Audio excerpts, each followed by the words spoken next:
When I originally started Silicon Florist, it was 100% read by people from Portland and people in the tech scene primarily. And over the course of time, as the Portland startup scene has matured, that readership has now gravitated to the majority being from outside of the area. So it's Seattle, Bay Area, Boulder, Kansas City, Omaha, New York, who, outsiders looking in, trying to figure out what's going on in Portland. I'm trying to reach a broad audience, and it's difficult to explain to a broad audience why they should care about marketing automation technology, because it doesn't matter to most people, except, I would say, to the degree to which it's having an economic or cultural influence, not marketing automation technology specifically, but new technologies that are clustered here or emerging here. We're often looking for the same things that readers are looking for, which sometimes it's just practical information. What is this?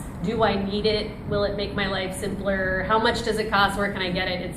It's sort of the why should I care question that everybody's always asking themselves. I am generally trying to cover things before they hit Mike's radar or before they are companies that can afford to hire professionals like you. Reporters and editors are sharing press releases sometimes that maybe the beat reporter doesn't have time to cover and will forward to the social network. People came here to farm, and I think our economic culture reflects that. You talk about our place in the tech world. I think we're really underappreciated in one way, and that's the degree to which Intel's development takes place here. It's because it's so opaque. It takes place in clean rooms that you can't go in unless you're wearing a bunny suit, and even then you can't go in because Intel won't let you.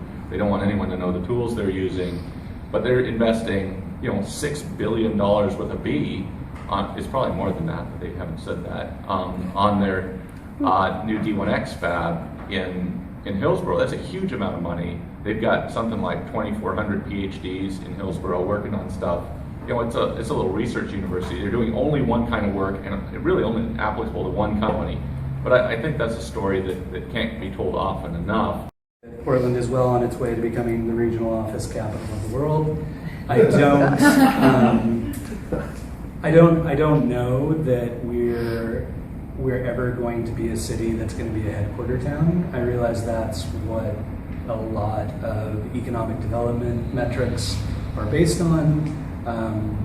But I think Portland's a really good R&D shop, and to Mike's point, some people just want to try some ideas and make decent-sized companies out of them, and some people have much larger visions. We have segmented tech ecosystem, I'd say. There's big companies like Intel and startups, and maybe they play together more than they used to, but still not a lot. 10 years ago, people were bemoaning the lack of capital. Today, it's bemoaning the lack of talent, and that talent comes in two key areas. One is developers, because everybody needs development talent, but the other is that seasoned executive talent that has been there and done that before. I think Portland is finally starting to actually find its place in the tech world. I think for a long, long time, we were just trying to emulate what we saw happening in the Bay Area. I think some people in Portland are split on what they want to build. I think there are people here who have Bay Area style ambitions, and there are other people here who want to build something different. I think if we want to have an economic phenomenon, we need more people like Luke at Puppet and Sam at Elemental who have Bay Area style ambitions.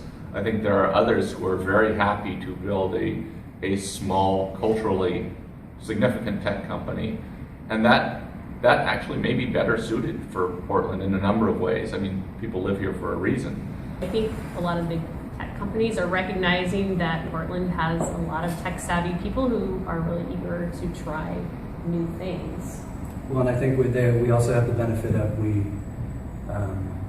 we'll be effusive if we like something, and we'll be quiet if we hate it. It's probably been 3 to 5 years ago now that I feel like Portland, from an early stage tech scene, really turned a corner and decided that we didn't really care what was happening in the other areas, and we didn't want to emulate the Bay Area. We wanted to figure out how to be better at what Portland does.